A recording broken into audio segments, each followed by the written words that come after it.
قال إني ليحزنني أن تذهبوا به وأخاف أن يأكله الذئب وأنتم عنه غافلون.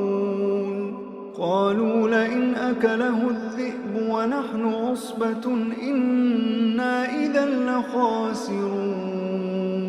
فلما ذهبوا به وأجمعوا أن يجعلوه في غيابة الجب وأوحينا إليه لتنبئنهم بأمرهم هذا وهم لا يشعرون.